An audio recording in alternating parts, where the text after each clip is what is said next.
Hello అండి, శుభోదయం అందరికీ. కార్తీక మాసం కదండి.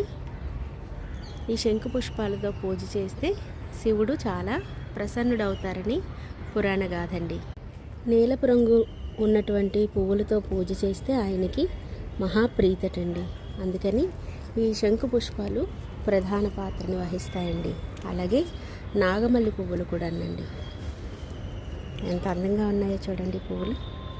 అలాగే నాగమల్లి పువ్వులతో కూడా పూజ చేస్తారండి. కొన్ని ప్రాంతాల్లో గొబ్బి పూలు అని కూడా అంటారు. వీటిని రుద్రకాంతి పూలు అని అంటారండి. ఇవి కూడా శివునికి మహా ఇష్టమైనటువంటి పువ్వులండి. ఇవి 108 పువ్వులను మాలగా గుచ్చి వేస్తే ఆయనకి చాలా ఇష్టం అంటండి. ఇవి మనకి తెలిసిన పూలే అండి. నేల గోరింట అంటారు, గోరింట పువ్వులు అంటారు. ఒక్కొక్క ప్రాంతం వాళ్ళు ఒక్కొక్క విధంగా పిలుస్తారు. సో ఈరోజైతే శివ పూజకు పూసినటువంటి ఈ శంకు పుష్పాలండి.